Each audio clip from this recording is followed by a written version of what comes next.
send me the birds? Okay, great. Great. Sorry, we drew it in the lower, just kind of a low way. I know you will.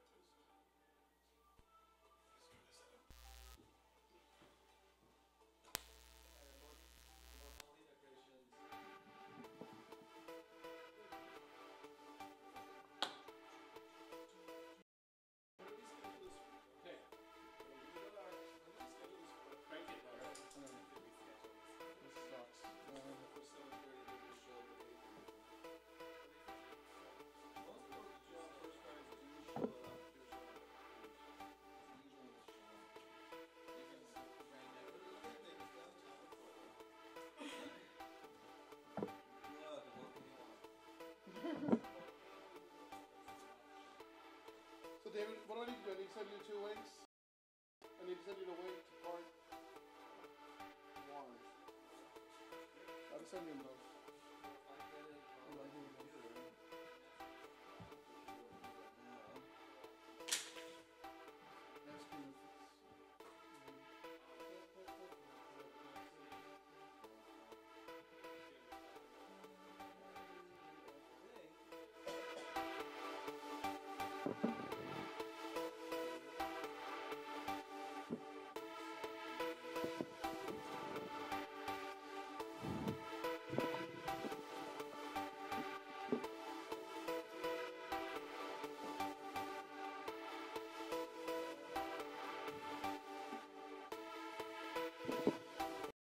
You can hear me, yes?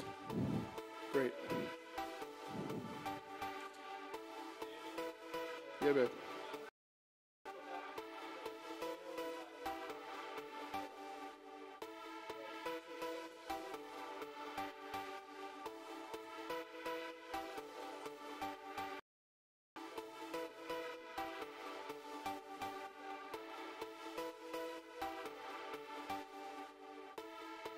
Really? Come on, iPad. I'll do this now.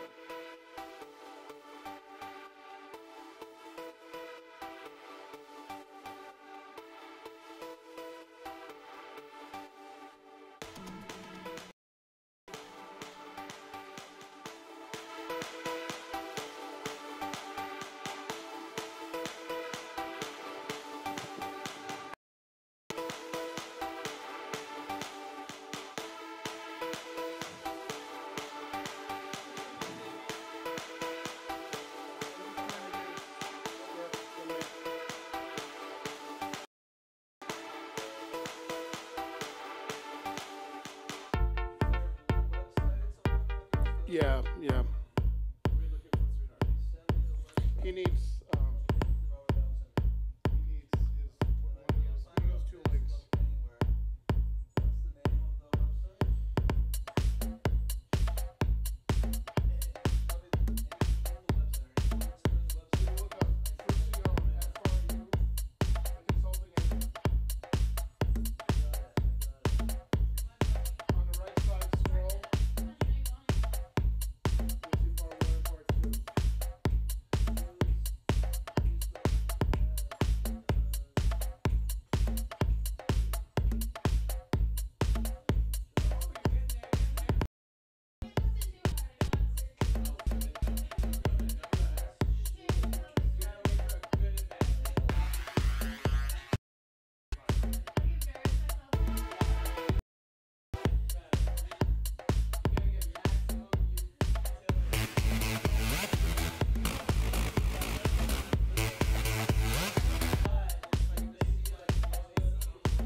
Not a big deal, you know.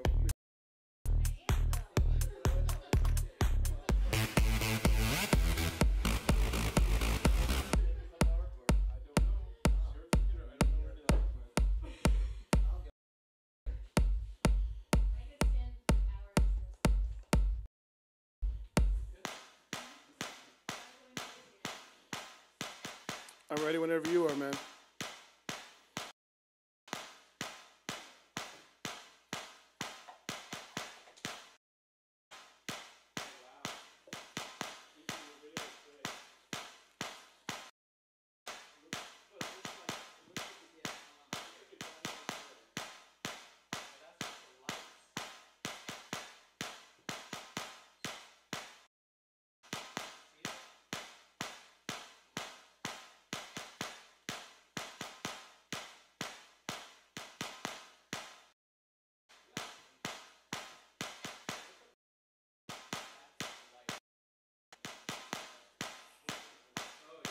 Psychology.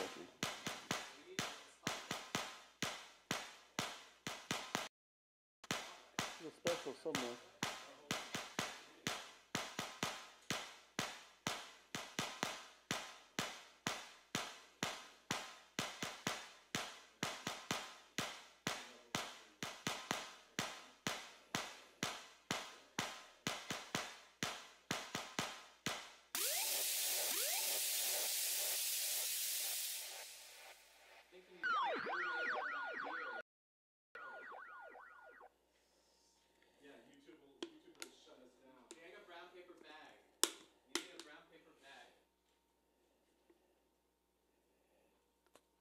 I'm not gonna drink it anyway. I ain't gonna drink it anyway. No. Well, I would put them all in paper bags. You're gonna be drinking them eventually. And we'll tape the top. But yeah, I would use the red lights. Oh, so what's that? Those are, what are those? Where are they coming from? The LED. Oh, okay, I see. And can you change them? Yeah. It's pain in the ass though. Oh, I see. Okay. I think that's... Oh, that's scary. Okay, yeah. That's... Oh, you've got them on both sides. Wow. Yeah. Well, can you turn the other these lights off? Yeah. Yeah. Okay, and then better. Yeah, that's much better.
One.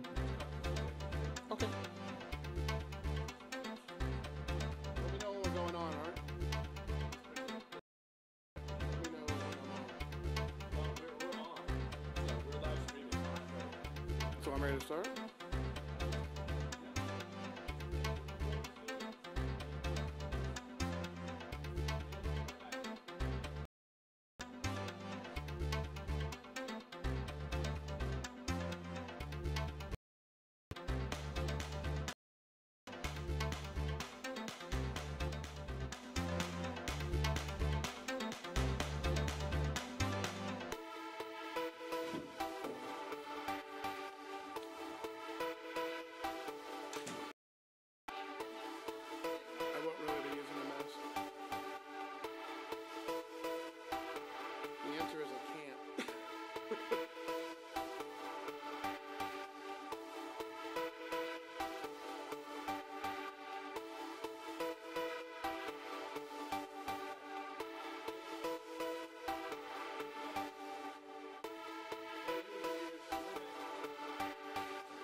I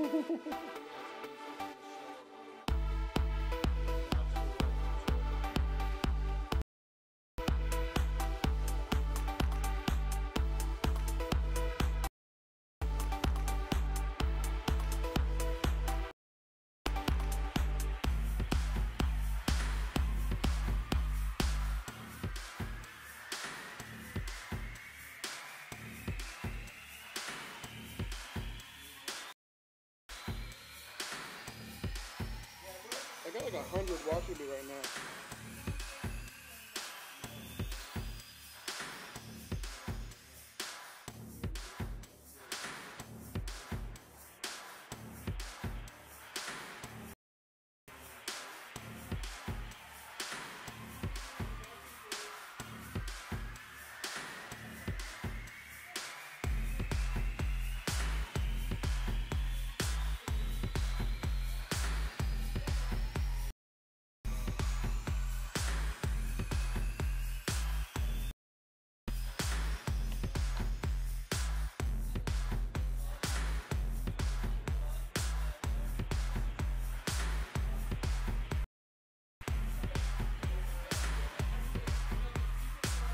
All right.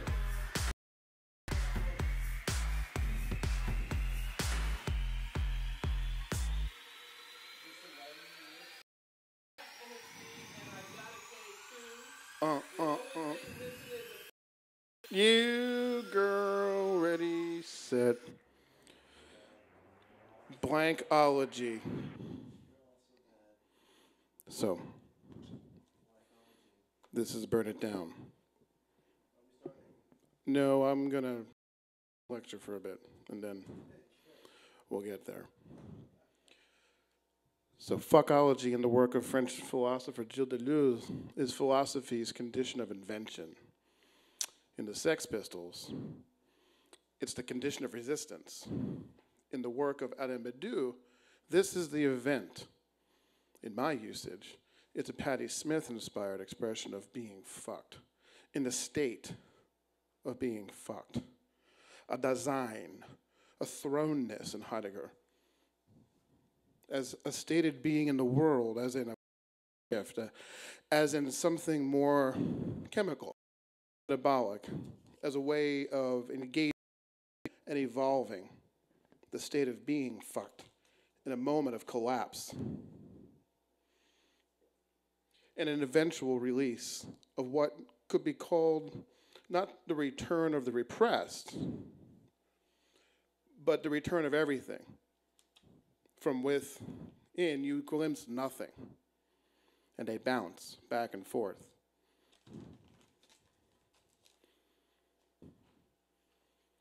My own and my father's best friend. And there's some common trends I've noticed between burying people and burying institutions. First of all, you find out that the institution had a lot of, let's just say, unfinished business. Let's just say reams upon reams of paper convincing itself of who it was versus who it really was. There are trends in higher education that are very similar to the trends I've noticed in my own life. As an academic, as a writer, as a father, husband. But what I've noticed is that between 1995 and let's say 2000, there was a decrease in tenure track and an increase in adjunct at will. There was an increase in administration and an increase in paperwork, but a decrease in accounting and a decrease in scholarship. Then another trend I noticed, 2003 to 2014. Administration keeps. There's an increase in online. There's some kind of massive online movement with 90% of the time being input without analysis, with a kind of synthesis, which we will talk about later. An increase in adjunct at will labor, a decrease in student retention, a decrease in student advocacy, a decrease in program retention and program oversight, and an increase in mid to high level exams with very large salaries, and a decrease all around in accountability. then I'm noticing a trend from 2014, let's say to 2020, that this continues. There'll be a fraction of higher education. There will be a privatization of the public end of higher education, and there will be more automation, automatons. It doesn't have to be, but it seems that this is the trend. And then by the time you get to 2050, you'll see 1% of the colleges are covering 1% of the people, and the rest of us are 1% to the elite, and then 1% possibly to monasteries, or some kind of small sort of seed gathering group of people. My group represents the seed gatherers, the N1s. All of this is an expression of suffering. Suffering as a person, as an academic, as a writer. But the conditions of suffering are very complex.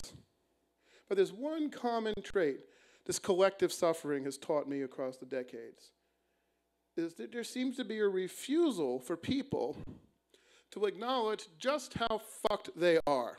And I'm saying that in that state of being fucked, you actually realize how not fucked you are.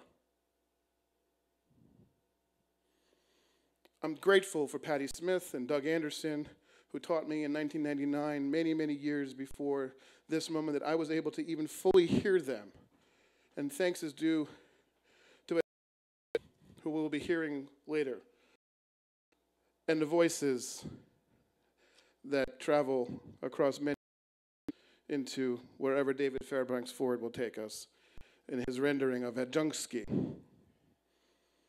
But there are many examples we could cite, but we're not going to do that. Because in the midst of all this, in the midst of the collapse, in the midst of all of the suffering, something else happened. We found each other. And I'm talking specifically to the people watching. I'm talking to Noel. I'm talking to Joe. I'm talking to Miranda. I'm talking to, I should have a mirror. But the truth is, there are people who are fighting every day to make sure that teachers have a chance to do what they do best, which is create a space wherein people can gather and learn something. Oh, radical. That's what we do.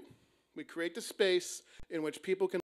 And then what's interesting is that that's not easy to do, and oftentimes you get lost in the process. So you need assessment. You need to know where you're going. It doesn't have to be mechanical or corporate or automated, but you do kind of need to figure out who you are in this long process, sometimes 10 weeks, 13 weeks, 15 weeks, 16 weeks. That's called assessment. And what's fascinating, you would think with an increase in administrative positions and an increase in the type of regulation that comes with that, whether it's federal, state, or an accreditor, there would be more accountability. And it's been just the opposite. 75% of college classes right now are being taught by people who are at-will laborers getting paid less than McDonald's workers. 75% of those people don't have health care. And of that 75%, never, I'd say half of the 75%, are never going to be considered a job, no matter what their qualifications are, what their students say about their teaching, or what the administration wants regarding a program's direction. That, to me, is crazy. To take that level of talent and repress it, and also to continue to promise future positions. Truth, the average adjunct, the average university has more in common with the person who is cleaning out a fryer later at 2 o'clock in the morning at Applebee's. That's not a bad thing, because I've done that job. Those are great people. This is a hard job. Line cooks, prep cooks, crews. I'm not saying this, and don't even start with me on Twitter about this. I'm not saying that professors are better than this and low wage. I'm just saying Isn't it pathetic that most people still align themselves with the very administrators that are literally piss? Well, someday you'll be one of us, so I'm going to be a face pisser someday? No, I'm actually have a lot more in common with custodian, with my secretary or administrative assistant, than I do with the person who hired me. And that block is amazing to watch happen. And I've been doing this for close to 20 years, and it's gotten worse. It's gotten worse. I've seen people literally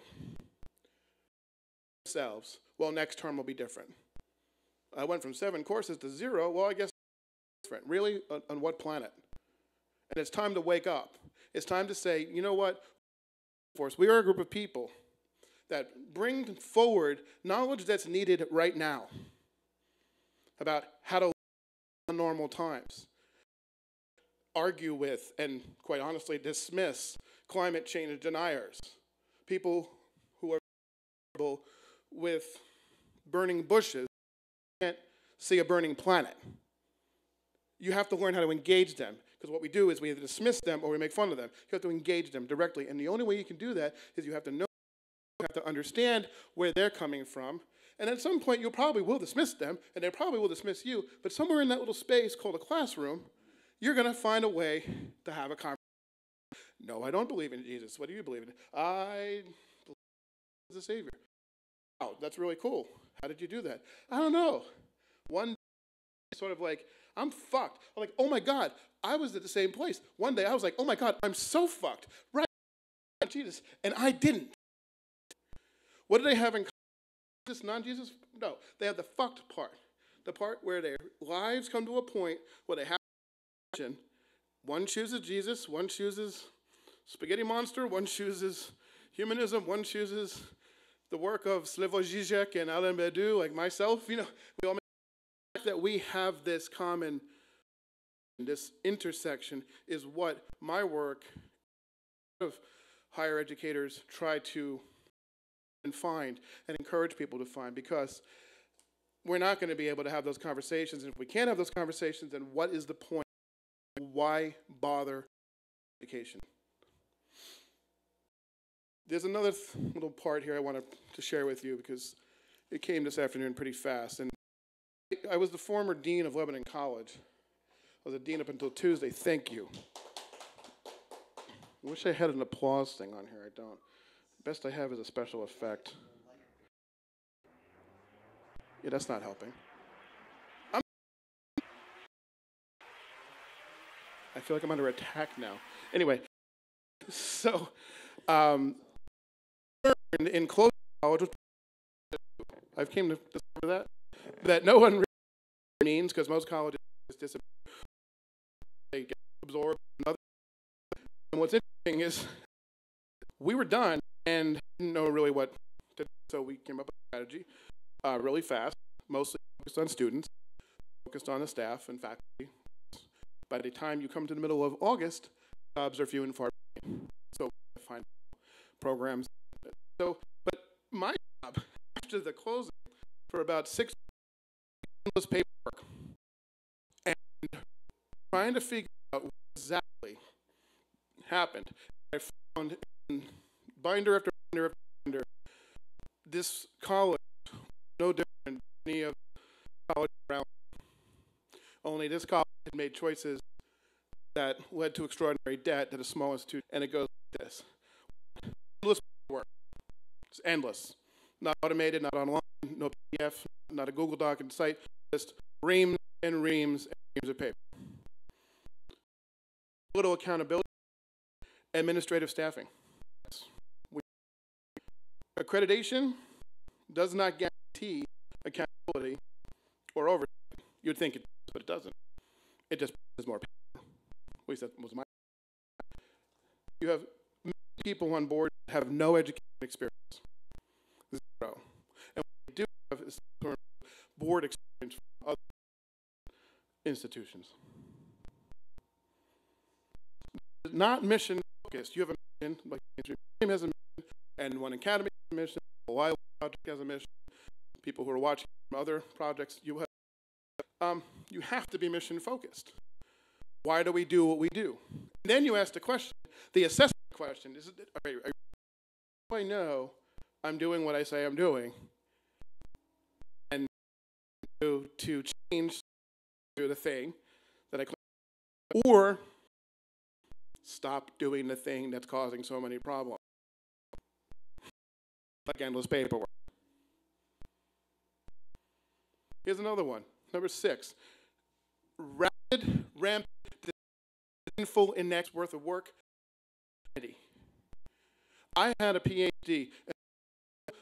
I maxed out 2050, 3 hours. The contact hour, where you contact and you together in a room. That's where learning happens. It happens everywhere. It happens on email. It happens online. It happens in a face-to-face conversation, which is competency-based education. We're still stuck in the 19th century education. We've anything from that's not true. And the modern based on that's a problem. Then there's this refusal. Data shows you. And collecting all the data, but then you don't do it except put it on a wall or shelf. There seems to be that with agency, you are 75%. You are 75% of the college educators are part-time at will. You've seen what the part-timers can do in fast food. You've seen what part-timers do and at-will labor does in allied health. You've seen what students and student workers and part-time workers have done in England, what they do in Athens. You see what the completely screwed people in China right now, in the umbrella revolution, how they're responding to it, but you respond to it by saying, next term will be different. Next term's not going to be different, okay? It's just not. I wish it was. I wish the thing that you do that I value and love so much was valued to the point at which we could literally end ignorance. I mean, I'm not, some people are going to be ignorant, but you're not even given a chance when you're worried about where am I going to buy food? How many dented cans am I going to buy before I get fucking botulism? When is that moment going to happen when I finally just keel over from some dented can in White River? Like, you know, literally have dodged bullets. I've literally had to change careers 5 times. The thing that's going to kill me is that dented can of Progresso Minestrone. That's what's going to, after all of this hell, avoiding aneurysms and heart disease somehow in my size, and yet it's going to be that corn chowder that kills me because I can't afford to get a non-dented can. Fuck that. That's not how this is going to end. Let me tell you how the story ends. Then we're going to have a little fun and do a reading. Do a reading of Burn It Down. But I want to just tell you one thing. We win. 2050, which will be my last year on this planet. Born in 1970. Lucky if I make it to 2050. In 2050, there's going to be basically thousands of schools. And they're going to be small.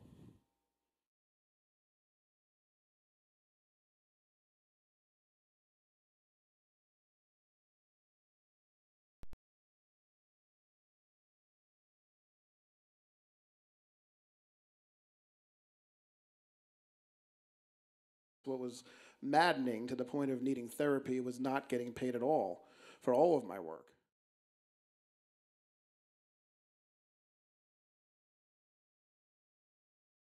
Did my work. I went home, no curriculum developments, no committees, just teach the class, go home. And then I was still not getting paid for all of my work either, tovarищ, comrade. Well, not to burst your bubble, Nikolai, but I was only making $17.5 while also trying to do my best, Michael, what's his name, voice from The Crow, the bad guy in The Crow. I don't know voice, but while we were also paying for my own health care for me, Shelley and George, which is about $300 a month. The next year, when we moved, my household income was about $7,500 for a full year, 01 to 02. I made $27K at restaurants, mostly off the books. Catering, too. I think I averaged about $18.50 contract around the Twin Cities. So much for fancy fellowship. So much for fancy anything. Kindermen. So, what is wrong with higher education? Oh boy, wow. All right, too many bureaucrats, not enough teachers, and now the corporate cohorts from the development moved into the curriculum team sector and the accrediting team sector and the marketing and recruitment sector, and they are always, I thought, better seen than heard it when they resided miles away or at least a few buildings away, and now they're just getting grabby, wanting more and more power now that we're, I don't know, in a bust economy still. Like children. Okay, all right, what do you mean? The bureaucrats bad them in, like children, petulant children who need to be punished. Exactly. This description, it's not they behave like children. We've talked about this before. Yes? Oh, often. Well, then there goes another academic gig. Who needs it? This way they treat us. Who needs them? So, children. Children believe their version of the world so strongly that only counter myths, only other stories can shift their behavior. They do not yet understand how to incorporate new points of view, or heaven forbid, reevaluate their own. They must be taught in feedback loops. Too many administrators believe in their vision with equal strength, but do not take to learning better ways to get the job done. Then, like I said, petulant. So what do you do about that? Discipline them. Timeouts will not work, comrade. You must discipline them. How? Refuse to leave their office after they slap you in the face with fewer courses than contracted. Enter their closed meetings with 5, 7, 10 adjuncts demanding equal pay for equal work. So how far would you go? I have already been banned from 3 campuses, my friend. How far do you think I will go? I'm guessing pretty far. I will burn down buildings next time.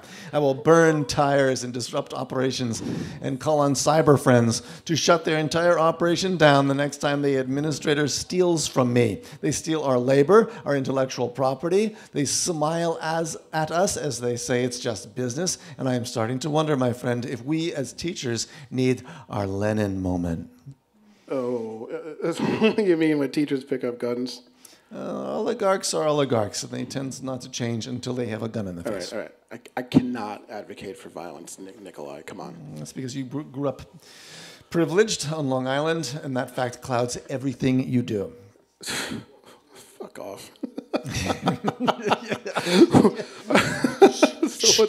Excuse me. F off. What's so different now, tough guy? What's so different? Well, we had to give them a chance. Education was changing rapidly again. With new technology, there are new course models, there's new federal, there's new state money. We needed to hold back. They promised to take care of us. Remember? Remember how many times? Endless. And they're still making the same promises. Hold on. Just one more term.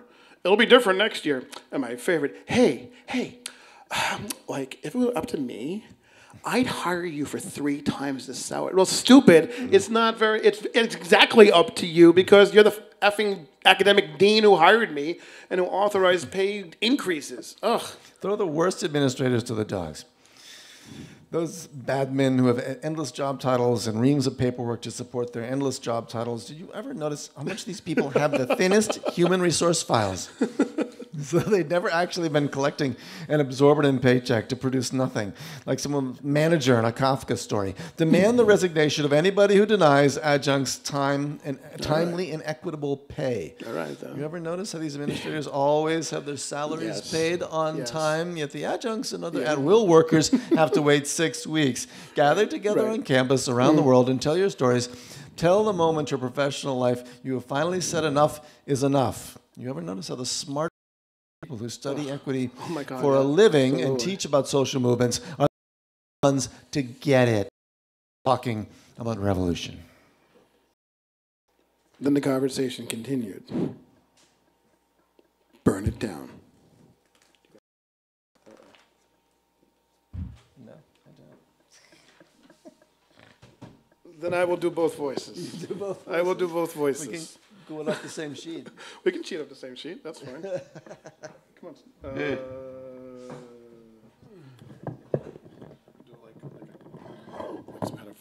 my bad. The second half of my script is on my desk. No. I'm good. I'm doing handhelds. No. I think we're good. We have handheld. Хорошо. And I'll shut up now. Burn it down. Yeah. Burn it down. Baby. All right. So there's something terribly wrong, Nikolai. This isn't our first time talking about this, and this time in 2014, like something needs to change. Well, you and I are going to die a very lonely academic death, much like Lebanon College. What does your instinct tell you? Oh boy. Higher education is running on autopilot, like a ghost ship, or a comatose body. It's alive by machinations, not innovations. Like, it's just, I don't know, there, like right over there, dying. But what if higher education, the kind that we practice with in the liberal arts and the humanities, in the arts and the sciences, is all running 100% at places that respect and need our services? What if that higher education is already dead? That means that we're the last generation of more than a millennium of scholars who dedicated themselves to truth, beauty, art, politics, rhetoric, thinking, and learning to become what Richard Rorty described as a different sort of person. And I don't think I can be that person, be the last of a generation. And what makes you so special? I don't know, Nikolai. Maybe I just want to be left alone and do my effing job. Which is? To teach. Well, if they don't give a guff, no, shit. Well, but they do, and you know this, Nikolai. Some of them You know this. Some of okay, them yeah. But many of them, many do. It takes them time. But, you know, once we get them out of port in September and then onto the open seas in October and November, we're ready to bring them back to port in December as changed people. We wouldn't do that if it didn't matter to someone. I don't think they give a shit, and I don't want to waste what little time I have left here on them. Oh my God, this is so typical, Nikolai. You just want to walk away and leave the mess for me. Mr. Enthusiasm, Professor, let's try again. How dare you? Jesus. No one cares, Robert. Please shut up. Administrators, program directors, residents, presidents, boards, they've been on their own, they've been fed their own salty shit for so long. They have no idea that they're eating fecal matter and that their modules, they're, I don't know, they're andragogy. Do you trust anyone who uses? What is that? I don't get it. I'm an expert on X and I teach X, and the students take X and get paid to do X, and suddenly I'm told that X isn't good enough. Where is the Y and where is the Z? I know the Y. I do not know the Z, and I know X. And I think you, Mr. Administrator, made up Y and Z because you don't know shit. Oh my God, that's so perfect. It's all so complicated because the bureaucrats need it to be complicated so they can justify their fucking existence to some other bureaucrat who must show progress, these measurable results, these benchmarks. These agendas, these strategic plans. To hell with all of them. And to hell with all of their data gathering and their studies. Dirty fascists like Bill Gates and committees instead of resurrected and implemented education projects and graduate school programs and digital blah blah brought to us with Walmart faces. I have an idea. Let's analyze the data and see what results show. Crazy idea. No? Yeah. Not ever? No. Right, not ever. Because sometimes the results show that you are not doing a goddamn thing that you claim to do. Able to justify the costs of those new programs, like hiring a new administrator, and then the new building, and the new buildings to celebrate your Y and Z with all of this my work as an expert as X is neglected and gradually dies out like you and me will die out. That's what they want. They want, that's what they want. They are dirty fascists for wanting it. Oh my God, wow. Explain. You explain. Oh shit. Aren't you closing a school? Didn't these people kill your college? How does a college just end, comrade? How do people in power just kill a college? So does, oh boy. Does never having become a college in the first place that they profess to have become count as killing? Does having count as both human and economic thrown at accreditation to all but guarantee market-driven education, comrade, count as international intentional death? What about deans like me spending most of their time attempting to do the work of a registrar or system analyst or librarian? What do I know about that? While also steering programs, hiring new faculty, making sure the curriculum is doing what it claims to be doing. I don't know. Does that count as killing a college? Yes. No. Look, comrade, it just died. It just dies. So my father died. My best friend's father is dead. Sometimes people just die, isn't it? Sweet hereafter. Sure, there are many reasons why my father was released from the hospital and then suffered a heart attack after extensive heart surgery. Okay, fine, I could obsess and have about that. Why send him home? What were you thinking? I'm suing you for malpractice, complications surrounding the life of my second father, and a hunting accident that will forever haunting me. Hunting accident. Many questions about the years of unemployment and desperation, the chaos, the rage, and all of that. But he died. My dad died. People die. Colleges die. I think you're dodging the question. No, I'm really not. Lebanon College died. People much smarter than many more than me couldn't make it work. Allied health didn't work. Business innovation didn't work. The only thing that seemed to work was general education, with some kind of active, almost chamber of commerce approach to community needs. Why continue operations for so long? Because, like the adjunct we talked about earlier, the college believes next fall everything will be different. And it wasn't. The college died. So you are so full of shit. I will do the job reporters should have done in August. Ready? You're unrelenting. Fine. Enough money to run the operation? No. So at what point did you not have enough money? Before I arrived in April. How long? Since 07, 09. What? Well, oh boy, the state and the federal accreditor and the regional accreditor all ask the same questions about finances across the zeros. In fact, one of the main criteria to even have accreditation is economic viability. Will you be there in 3 years to provide the education you're promising them? It's a miracle the place remained open this long. This is so awkward, Nikolai. How did they stay open so long then? Generosity of media community, people, partners, businesses, an abundance of hope. Damn word again. Okay, all right, so there's definitely bureaucratic stupidity at all colleges and across the decade of documents I reviewed at this one, but sure, and it's true. The situation in Lebanon doesn't have a lot of corporate problems, especially the idea that market trends are how you best direct education operations. Small colleges are fantastic in boom times, but when the economy goes bust, the small not-for-profits, the private colleges are the ones that first feel the shockwaves. Walking away. So you're done.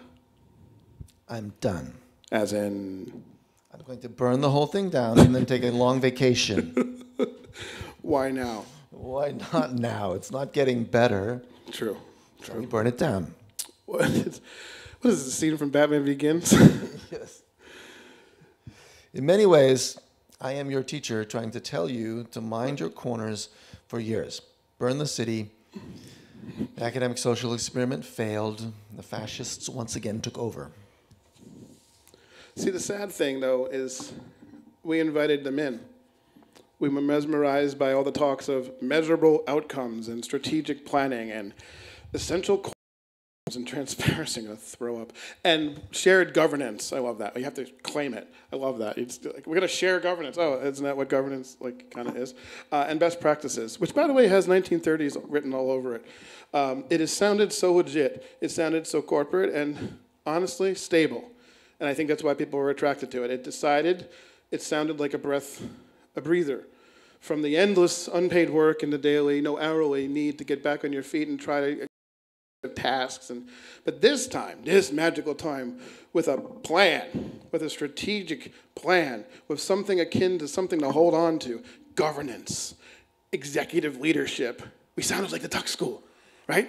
And it had to work. And it was so welcoming, like the way poor Heidegger said yes to the Reich, so he could have a moment's rest inside the warm bosom of an entire system dedicated to educating the Volk and giving him a rectorship that would establish the old ways. I'm starting to sound like you. This is what happens when I'm near you. I start sounding like you, Conrad. In the new world order of Hitler's vision for a people's utopia, like Heidegger and his disciplines and disciples, myself included, will be forever haunted by our embrace of an odious someone who wrote, I don't know, the most thought-provoking philosophy about everything. Heidegger was a dirty Niemiecki fascist who deserved to die in shame. Oh God, we're not doing this again. Maybe next time. Talking sticks no more.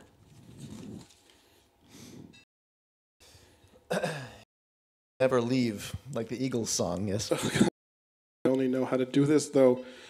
I just share and get others to share their lives, to be together just for a few hours, focused on stories and people and events. That's all I know. That's all that matters. I can just do it for the crap paycheck now. Truth, beauty, goodness. No. It's impossible to tell the truth when you fear for your livelihood each and every day. So I choose not to fear, and I just teach when I can, and I earn money other ways. You cannot embody the truth if you are broken down by endless false starts and untenable promises and bottomless assurances from administrators who are conditioned to serve the administrative lapdogs of the institution's owners, not you. The scholar and the teacher, or even the hobby professor who decided to bring your experience, your wisdom, your leadership into a world that actually embraces the kind of sing-song, nonsensical equity that considers, with all seriousness, a talking stick. You talk, I talk, whoever holds a stick gets to talk. Conflict avoidance resolution philosophy found in too many human resource manuals. How about a talking mask? I'll talk now. I once walked away from a week-long symposium after someone used a stapler as a talking stick. You should have slapped him in the forehead with it. You assume, old friend, that the staple would penetrate. Or that the bad men would ever feel that it did. So you're actually going to finish that book? Yes. I'm not teaching this fall. You? Yeah, no longer have a job, so it's back to square one, version of life, version 7.0. Write, produce, maybe start a college, I don't know. I hate them. I know. I hate them all. I know, I do too. But as you say, what makes us so special, we're not the first or the last to hate these people who care nothing about learning and wisdom and beauty and sharing. God. The most profound experiences of our lives with each other, our students. Many of our predecessors drew swords against these people, these oligarchs. And I'm hazarding a guess that most of the people we admire and how to become and wanted to become have had to burn it down. On this, we agree. Hey, it was nice visiting with you. Will you please shut up? Oh, go fuck off. And that is Burn It Down. Thank you very much.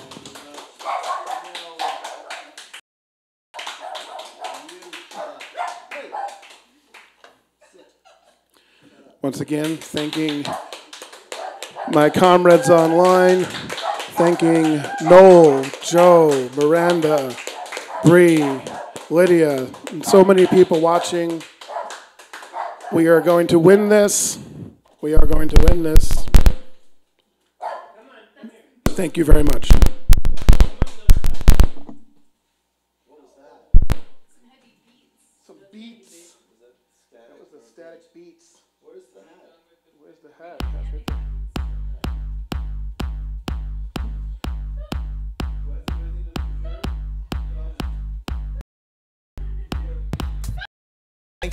Thank you for all signing in tonight. We are not over yet. We're going to have film, correct? We're going to have film showing.